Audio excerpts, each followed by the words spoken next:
So, welcome to the first episode, as everybody probably noticed, of the Incremental Podcast, where I'm joined by my two co-hosts, Crypto, Raidos, and Daniel Hello. Zane, also known as Dizzy. In today's episode, we will discuss who we actually are, because not everybody probably knows all of us. What are we doing? Then we will discuss some stuff about the industry, and then we will have go for a short break, followed by a block of just general stuff or uh, stuff bleeding from the first block if we will not have enough time.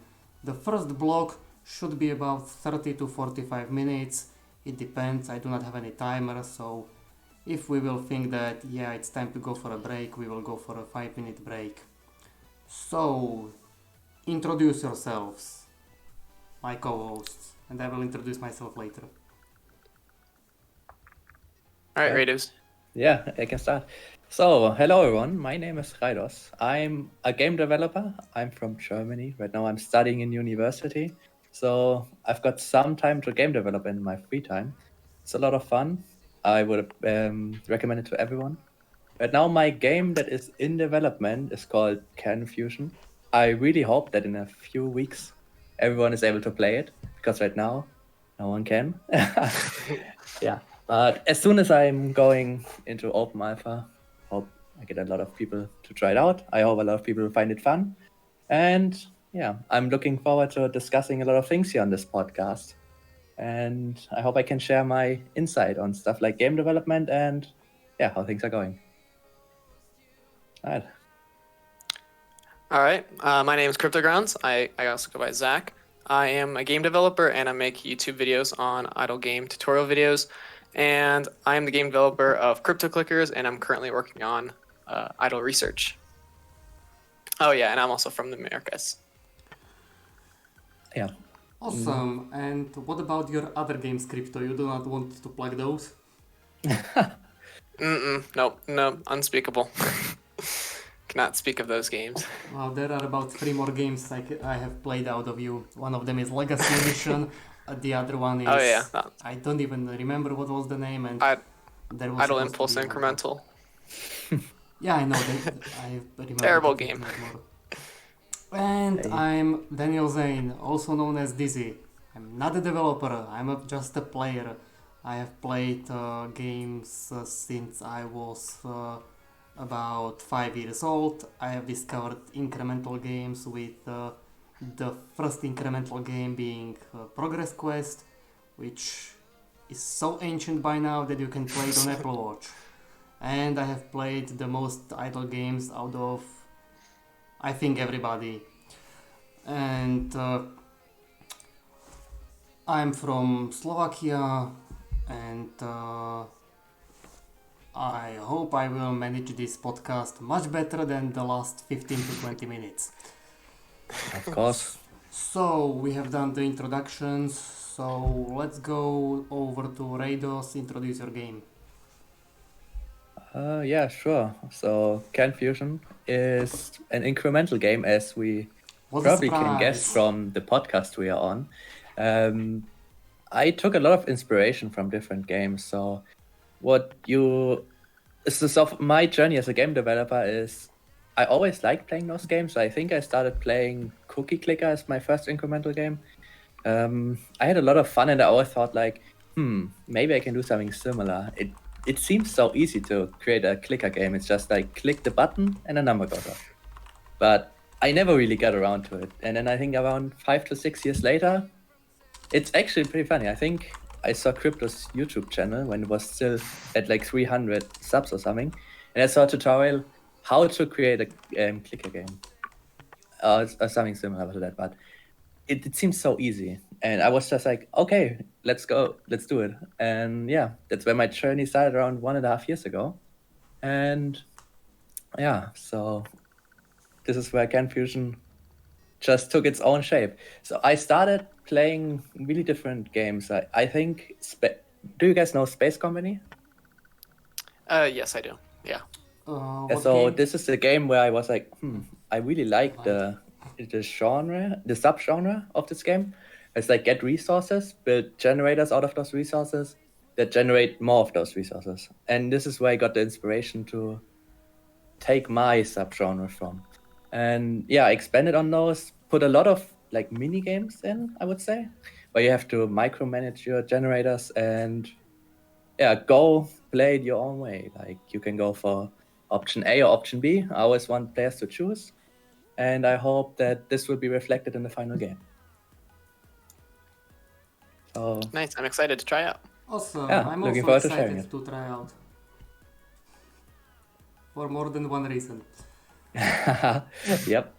And now onto crypto. Introduce your game, although I think everybody knows your game already. Yeah, Mm. I'll introduce my main game just a tad bit, but I'll mostly talk about another game that I'm working on since I'm kind of more invested into that at the moment. So I am the game developer of CryptoClickers. CryptoClickers is where you basically you earn cryptocurrency, Ethereum, and you buy generators, drones, and you complete challenges. And to get even more, you also buy a bunch of upgrades in a pretty big upgrade tree, and you unlock other game modes in the future, and you can also unlock a second prestige as well called Bitcoin, and aka the Grand Hard Fork, and you can unlock even more stuff there to gain even more Bitcoin. That's pretty much what it is.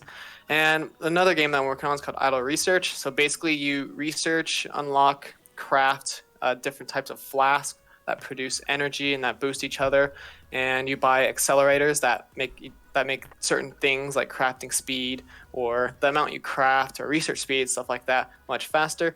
And then there's also a prestige system as well. Awesome. And you are also streaming the development of the game as well. Yes, indeed. So, I think that we have introduced ourselves well enough. Of course, I cannot introduce the game I'm working on because I'm not working on anything. Maybe one day. We have compiled a list of topics that we would like to discuss. And let me choose what would be a good start. So, how did you get introduced, hooked on idle games? On to the co-hosts. Yeah, so sure, I can go ahead. I talked about it earlier a bit, but for me it was Cookie Clicker. So back in the day, I don't know how I found Cookie Clicker, but I think it was just playing different Flash games and playing whatever was available. I mainly played through sites like Armor Games, where new games were showing up like every week, and I was like just playing everything. And one day I got to Cookie Clicker, and it felt a bit different. I really liked playing it. It was super weird. It's just like a number going up, but it's so satisfying seeing this one number go up. Instead of just clicking until you get bored, it was clicking, the number goes bigger faster, and you go on and on and on until the number is so big you don't even understand it anymore. But you still want it to go bigger. And yeah, I don't know why I got hooked on it, I would say, but it just felt good. That's all I can say. Might be a bit of a Skinner box where it's just you get nothing, but it still feels good. However, I enjoy it to this day, and I still play incremental games probably like every other day. So I'm pretty hooked on it, I would say. I would say I got introduced by, oh man, that's forever ago. Kind of started in middle school, maybe a little bit earlier when I was playing Cookie Clicker as well. That's pretty much one of the early ones I played. I also got hooked on Anti-Idol as well. That was one of my first, that was one of the top results I found on Congregate, and I think that was my first game on Congregate I've actually ever played. I played Egg Inc. as well. That was also one of my early ones as well. And Cookie Collector, which it's a different name these days. I haven't played it in so long, but that was also one of my early ones because I used to play it on my iPad mini. But yeah, so I started playing those games, and then I got really into idle games when I started playing Antimatter Dimensions, which was, I would say, about 2 or so years ago. And my games are motivated by Antimatter Dimensions. And then I started playing bigger games such as NGU and stuff like that. And then, yeah, I would say I'm extremely hooked on them. However, I try to not play them as much now these days because I can focus on development. But I really like the relatable. math. Yeah, I really like the math behind them. I think it's fascinating on how people say that you can't really use the math stuff you learn in high school or middle school, and I'm literally using it right now almost on a daily basis. And it's just really cool to understand those kind of things. Awesome. I have already mentioned I have started much earlier than both of my co-hosts. I have started with Progress Quest because it was the only idle game there ever was at the point. There have been a few years when I was playing Progress Quest because as it is a zero player game, I just loaded it up, set it on turn on and startup and let it. Then I have started playing the larger games. Not really. My first idle game that I have played on Congregate was called Idle. That was the name, Idle with a dot. Then came Idle 2 Conquest, I think.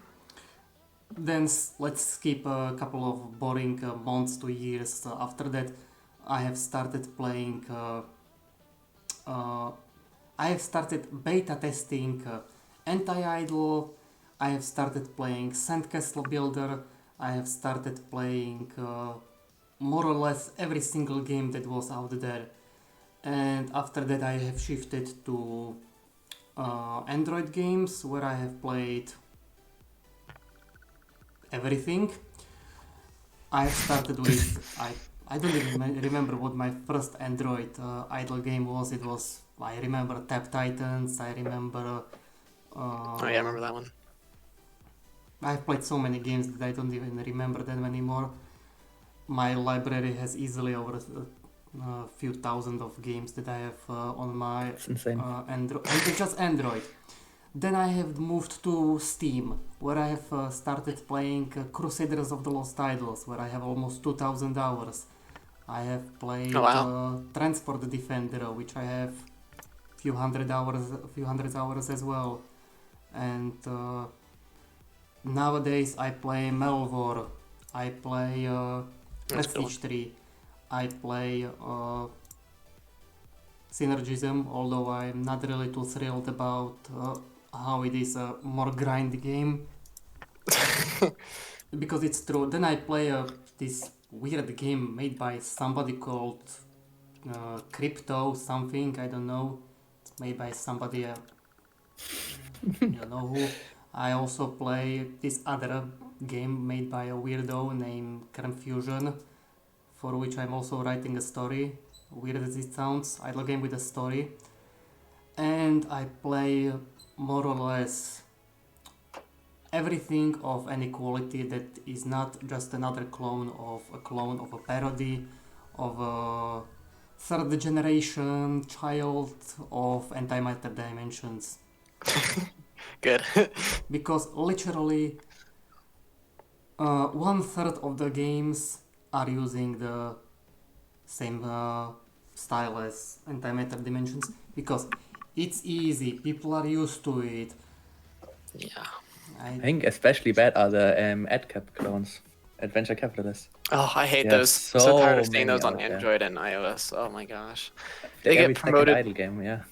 They get promoted a crap ton on the App Store, and it's insane. It's like, well, if I try to make that with those kind of graphics and stuff, well, I mean, if I'm not a billionaire company, of course it's not going to go anywhere. But it's all the same companies trying to promote each other. It's insane.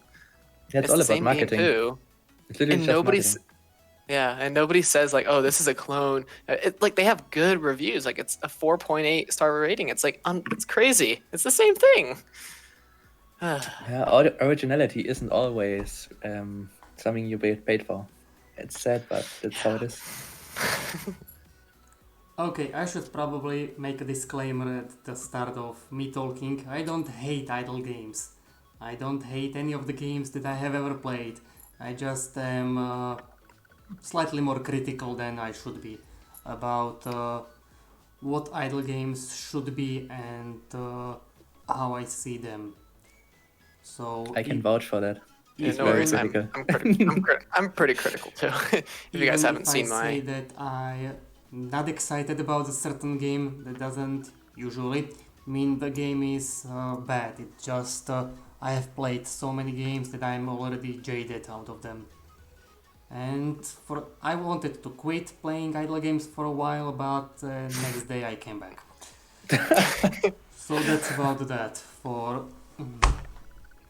me discussion. I need to pull up some stuff on Discord that I did not set up on my phone.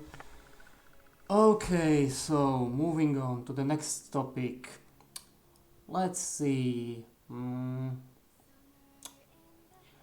What, in your opinion, makes a game a good game?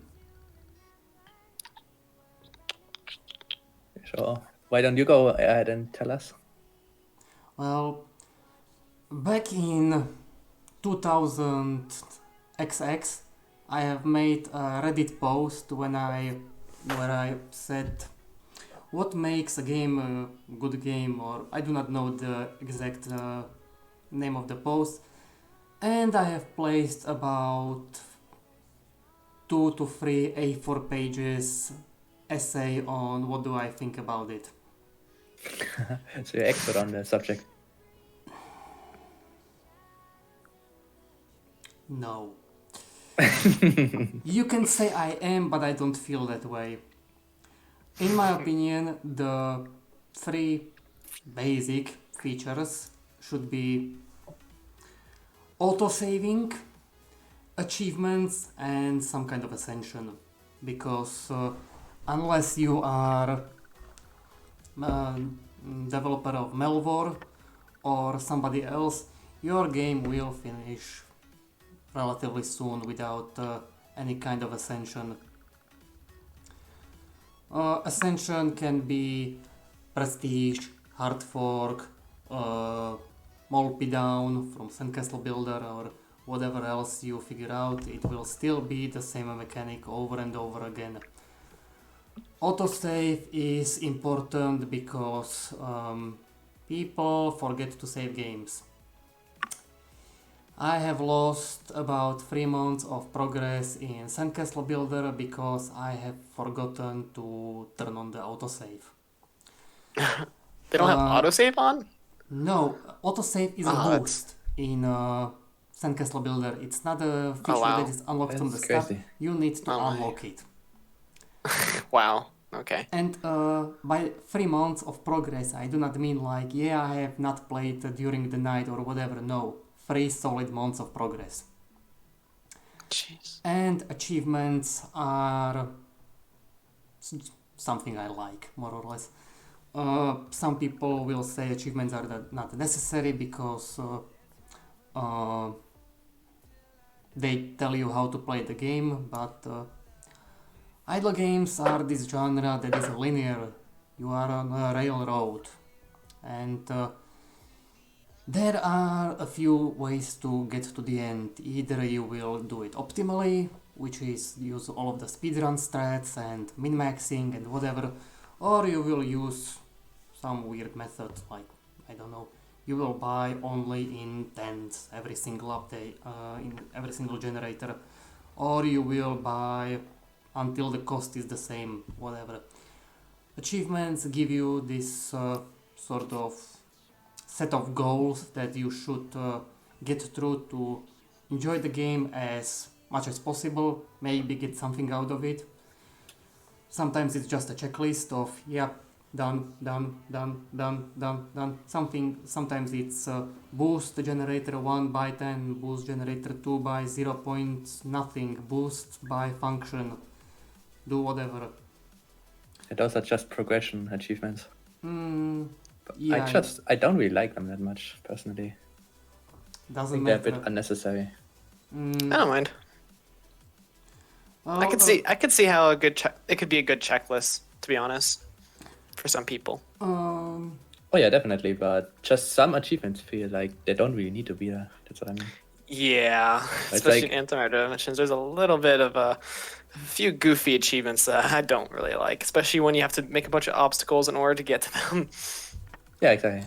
So like Yeah. challenging yourself is always a good thing, but sometimes it's just challenging yourself for like no reason, and it's just you don't even Yeah. get a reward or something.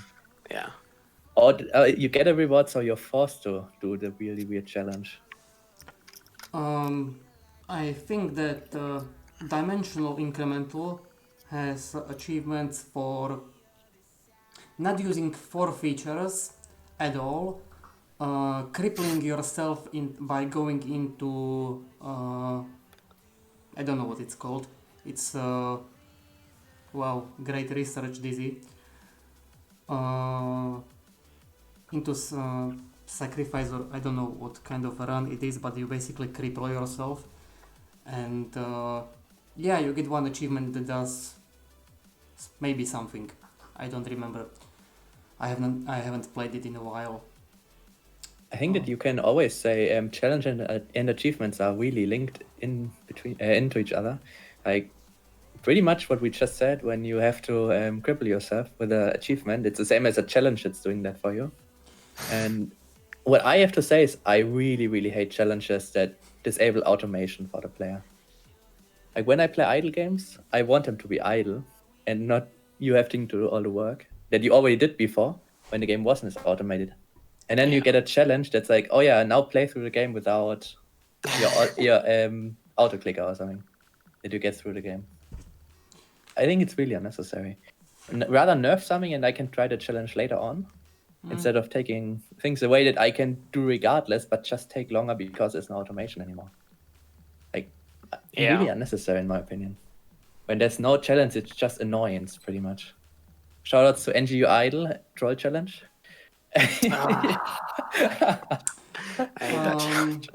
I will follow the Twitch rules and not swear in regards to the troll challenge and how much I hate it. And also I hated these really weird challenges where you change the notation of everything and even obscure what the numbers are. Those are wow, like what is the point of such challenges? You are progressing normally, you are just blind. Yeah. It's like my arm barge challenge. Yes, that's exactly what I'm referring to. I think hiding the numbers though can be really interesting because the player has to guess if they are able to do something instead of knowing it.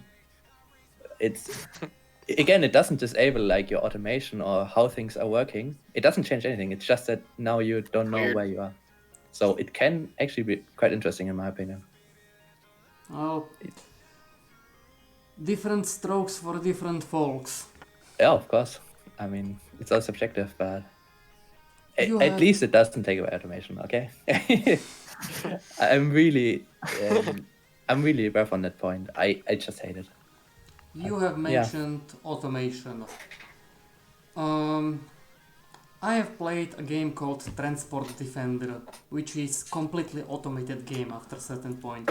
You automate buying features, buying upgrades, buying new weapons, opening crates, sentineling, prestiging. Everything is more or less automated. How do you feel about a game which you play for, let's say, a month, and then it just goes? Do you mean by goes, it's just finished, or just does its thing on its own? It just goes on its own. Ah, okay. I mean, usually it's just that when a game reaches this point, it's out of content.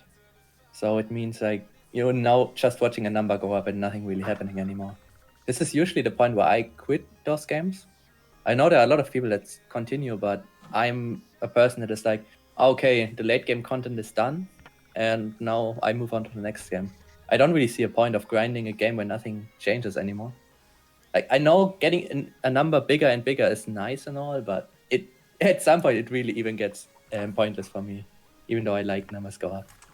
So I stop usually. Yeah, I'd like to bring out a good example of that. Click Rate 2. $10 game, and pretty much what people tell you is to join a guild. I've said this in one of my videos before, but you basically just join a guild so people can carry you and do the work for you, and you don't do much at all other than some maybe a little bit of resource management, but otherwise you're just progressing because of other people. And I don't know, I think it's just boring because, again, it's a $10 game and I'm letting other people play it for me. So it's weird.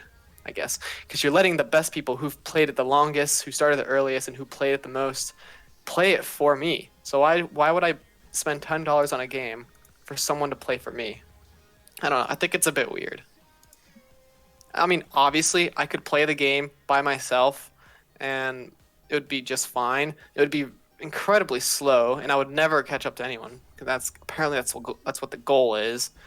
But I don't know. I just think it's kind of silly how a game kind of runs like that.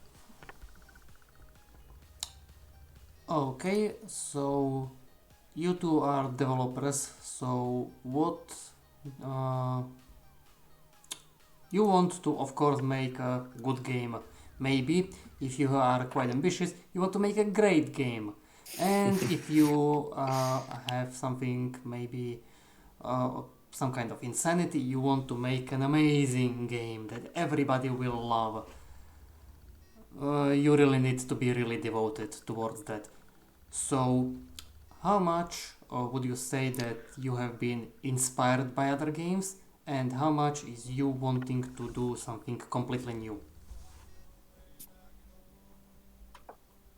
All right, we'll start with you. Oh yeah, I can do that. Okay, yeah, it's a bit complicated, of course, but Yeah. my final goal would always be, I said that from the beginning, build a good community. I think building a good community is the coolest thing that can happen to you in your game. Like when I look at NGU Idle as an example, the community is so dedicated and great. It really doesn't matter if the game is great or not. If you just look at the community itself, it's already amazing. So this was my inspiration of where I wanted to be. When I just talk about my game, of course I want it to be as good as possible. There's no reason to say, oh yeah, I just aim for mediocrity. Of course, try to make the game as good as possible, as much as it's possible for one person itself. I have a few people helping me out with art stuff and maybe music at some point, and story writing, of course.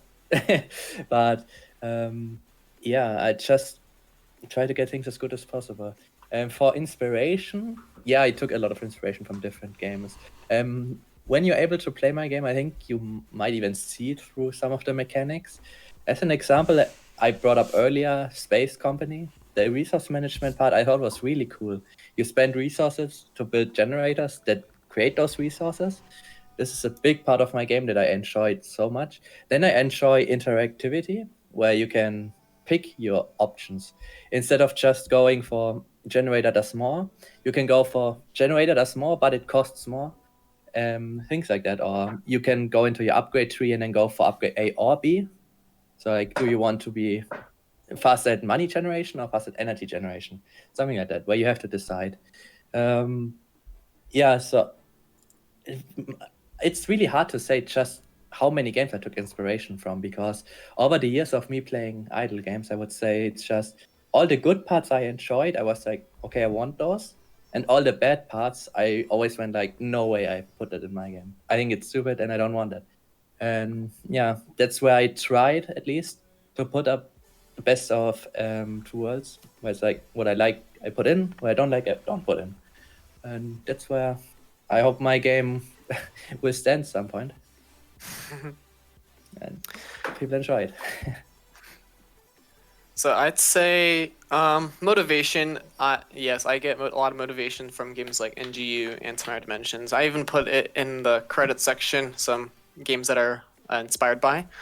I just look for what I enjoy about a certain game. So I really enjoyed how challenges in NGU worked, except for Troll Challenge, obviously. And I kind of took my own spin in Crypto Clickers as well. And I also really enjoyed how the prestige mechanic worked, where you reach a certain number and you just reset. And that's how Antimatter Dimensions work. So I kind of took my own mix and did my own things with it and made it something that I enjoyed as well. And what was one of the other questions again? There was two. How much are you inspired by, and how much you basically bring to the table by yourself? Yeah, and how good do you want the game to be? Oh yeah, okay. I try to make my games as best as possible, obviously. I don't think anyone wants a mediocre game, kind of what Raidos said, but sometimes I get stuck to a point where I just don't like something about my game and I kind of just move on and try something new or just take a break. And I think that's really important because when you have motivation, you have like a motive to keep doing something to make your game better, to make you that you players will like or that you wouldn't like. And I think my goal is that if I can get my community to like my game, if I can get other people to like my game, if I can get other people to play my game, especially in the first place, then I'm happy. And if people don't like the game, I'm always wanting to find ways to improve so I can satisfy as many people as possible, even myself. And I've really kind of opened my eyes a little more when working on idle research because I'm gonna be completely honest here. I'm enjoying idle research a little more lately just because I kind of did more balancing, spent a little more time thinking about what other people would like as well. And one of my biggest motivations I'd say is growing a community as well. And that's one of my goals as well at the end of the day with YouTube or my game dev is that if one of them succeeds, I at least want one of them to build a community so it can kind of support each other. And plus, I like chatting with people as well. I like people chatting with each other and seeing that something that a community that I've created are talking to each other or stuff like that. It really brings joy to me and makes me want to keep doing more of that. If that makes sense. Yeah, of course. Yeah, it does. What do you hate slash dislike about the other idle games if you have played enough of them? I will start with the co-host because I will ramble on and on and on. I said last time. Now it's your turn, Crypto. Well, I mean, it really depends on what type of game it is, though, because mobile games have different things that are wrong, like that are kind of screwed up than PC or web games.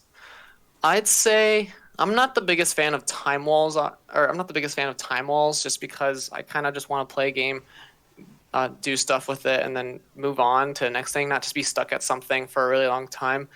I am also not a fan of when things get a little too complex. So when I'm at the point where I don't know what's going on or what's boosting what, then it kind of just unmotivates me.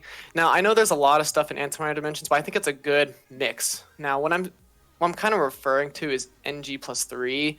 There's so much stuff going on. I kind of just don't understand anymore. I don't even understand what I'm doing, what the point is. And sometimes there would be that one small upgrade that I completely forgot that could be taking a huge hit on my game or on my progress. And it's That really never unmotivating. happens to me. Never ever have I missed an upgrade and tanked completely my progression and wondered why am I not progressing? I should be going ahead. That's happened so many times to me. I don't know. Maybe I'm just not paying good enough attention, but that's just happened to me a lot, especially in NG plus 3. And that's just one of the things that kind of hits me hard. Okay. Yeah, I have to disagree a little bit with you, I would say, because the problem I see is that time walls are just something that will happen in a idle game. Like, there are a few rare exceptions with games that don't have any time walls. I would say the least time walled game I played is like Distance Incremental, where just you Yeah. keep going. However, it's all getting insanely complicated at the same time with like Yeah. 50,000 different upgrades in 10 different tabs. So I personally also dislike time walls. However, I think it's just part of the genre and you can't really get around them easily. Otherwise, They're your game everywhere. is just done in a day. Like paper clips, as another example, I think it's just called paper clips, right? Yeah. Oh, yeah. This is also a game that doesn't have a time wall, or at least no significant time walls, and it's just done in one day. In like I think 6 or 7 hours, you can play through it. So I love these games, but if you want to build a game around people playing it for a longer time than just a few hours, you have to put them in, unfortunately. So I personally don't mind them that much if they're not that intrusive. And you can still play those games. On the topic of complicated games, it's a bit of a weird thing. Like, I love complicated games, but there's a good complicated and a bad complicated. Like you said, NG plus 3, it's just throwing so many different things at you where you don't get what's Yeah. going on anymore. But then there's good complicated, in my opinion. Like NGU, we talked about earlier, at some point it gets so ridiculously complicated with like 20 different sliders, 50 buttons, everything is going on at the same time, but you still understand it because it Yeah. was gradually implemented to you, or not implemented, but shown to you and how it works. So it's not that overwhelming. I actually had the same issue with crypto clickers when I first started playing. The What? tutorial was, How dare you? I think, actually non-existent. It's- And no, it's just a bunch of text. yeah, you just got thrown paragraphs. into the game. You see a weird button to click on. You click on it and a Yeah. number goes up. And then you unlock server parts and now you're like, okay, there's 20,000 upgrades I can go for. Which side do I go? Do I go to the left or the right? And I don't know. Yeah. It's I'd work been on that. streamlined a lot at this point and it's way better to understand now. So I think it Yeah. also turned from bad complicated to good complicated at this point, where it's just like, oh yeah, now I know what I go for and I learn over time instead of just throwing it in my face. So I actually Sweet. love complicated games over time. That do it in a good way, like I said.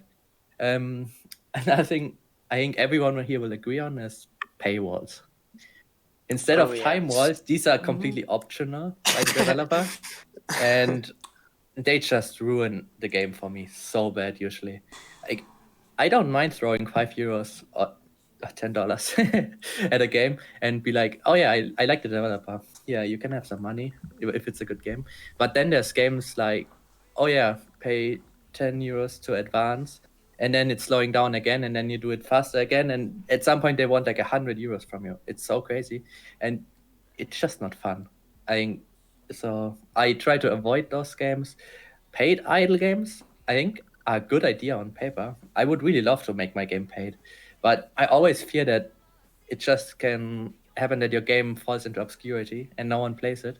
Because even if Yeah. it's just a $2 game, it costs nothing pretty much. Eating a dinner is 5 times as expensive.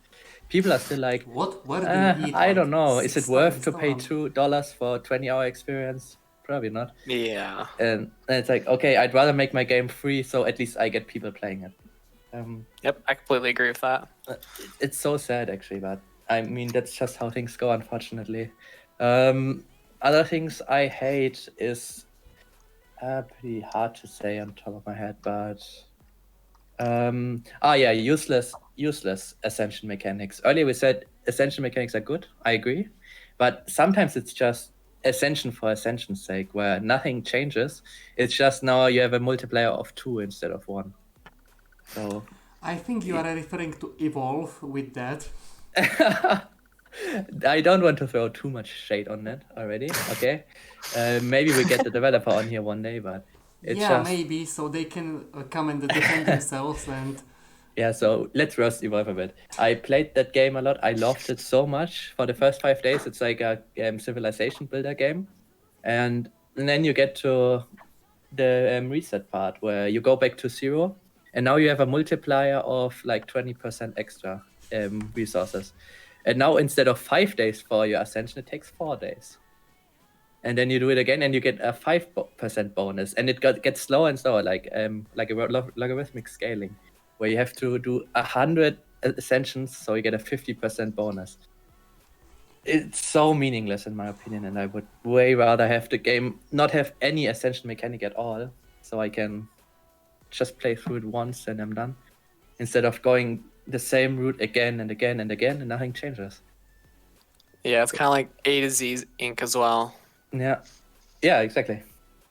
So for people that don't know, it's just you have a letter that produces currency. Then if you have enough currency, you buy the next letter, and you go to Z, and then you reset and get a tiny bonus, and do all of it again. Yeah. So it's those pointless. The pointless mechanics that. Why do you put them in your game? It's just a time sink, pretty much. Instead, try to put different things in or make your game shorter. I think that's just a better way to go. Or make it more impactful, the prestige. But then again, the game goes faster, and I think many developers don't want that. It's a bit of a hard topic, but it's just something you have to decide on your own. For me, it's a no-go. okay, it's my turn. So I hope that you have brought a big can of Coke because, yeah, I will talk a lot. So, as for, yes, we will get to that. As for mobile games, which I play on 3 different devices, I play on my tablet, on my phone, and on BlueStacks, which is an emulator. I hate ads. And this is not just like, yeah, we will throw one ad at the start and you are done, or optional ads. Uh, Immortal Taoist has, I think, 25 or 30 daily ads that you have to get through if you want to gain some minor bonuses.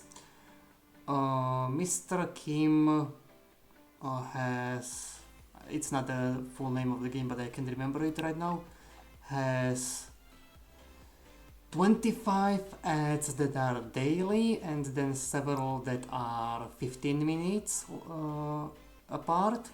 I think three types of ads are 15 minutes apart, then there is like 60 minutes apart and so on, so plenty of ads for your enjoyment. Yeah, Then it's every also. single time you level up you get an ad.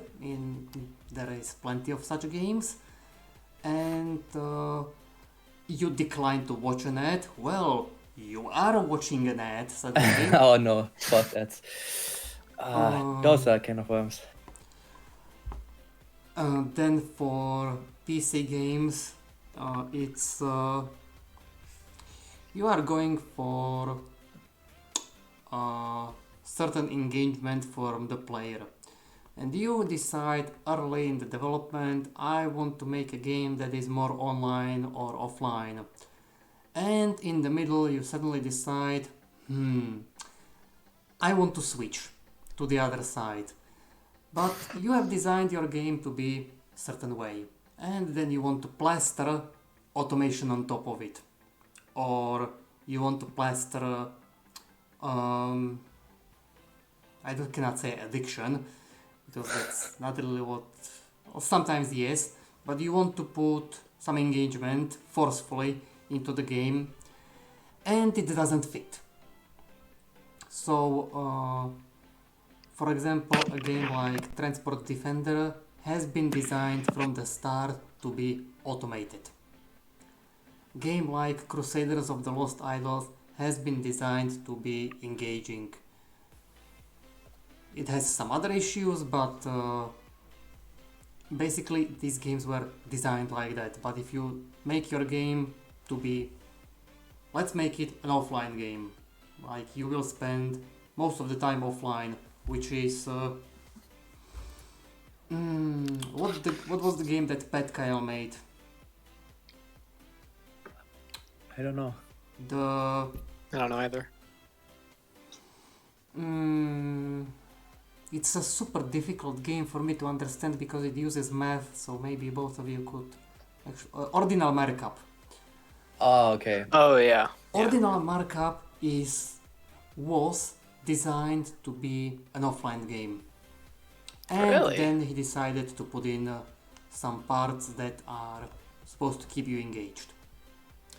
Which is at a certain point, he stole some ideas from Antimatter Dimensions, and one of the challenges is you basically have to micromanage the game. So micromanagement the game. Then there is Armory and Machine. At the start you have to micromanage the game, and you think that yes, this is micromanagement galore, and suddenly you find out that you can automate this game. But automating this game is like playing Factorio. You must micromanage your resources even when you idle, and you have to check regularly to spend these resources in some meaningless ways, more or less, because the point of the game is to waste time, in my opinion. Same applies to the sequel in a slightly different degree. I heard a lot of people talk bad about the sequel. Do you share the same opinion?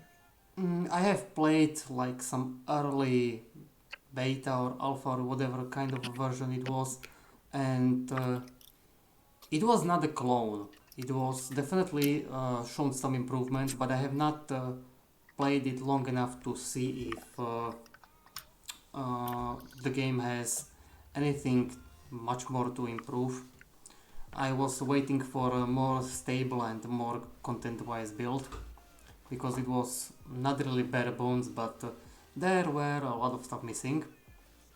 Can I take this point and ask Crypto something about it? Sure.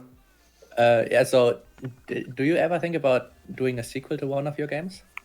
Or is something you don't really think about? Well, I plan on eventually reworking Legacy Edition just because that was like my first ever project, and I remember like I started it as an AP project for computer science, but so I really wanted to kind of go back, fix all the code, fix all the lag, battery drain issues, kind of just give it a redo, I guess, It without sounds changing like much of the mechanics. creating the game from ground up is easier than fixing those issues. Yeah, that's kind of what it's been so far. I've started a little bit. That's kind of what it's been, except for not making any new UI. That's pretty much it. But yeah, I think that's like the only thing I'm really gonna do when it comes to sequels. After that, I just want to create new projects, rework the previous ones, and just keep going. I'm probably the same opinion actually. I would be open to doing a sequel of my game if something gets really popular, but it's just so interesting to go for new projects. Like I think the same Yeah. happened to you with Idle Research, where it's just a search of inspiration and you just want to do something new. Yeah. It's really cool, and so probably no sequels, but if it's ever the case that it's like, oh, it's super popular and people want more, maybe. I would never say no. Okay, so sorry for the interruption. You may go on. No, it's okay. Based on that, I will go into a completely different industry. You have probably all seen Matrix 1, 2, and 3. And you have seen a major issue with 2 and 3.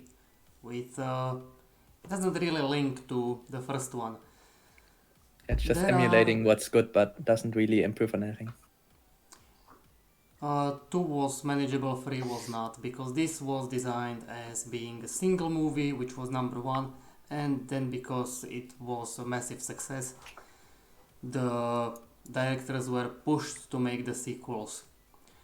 So if your game is simply unable to sustain a sequel, because it would seem really weird, then there is really no good reason to go for a sequel.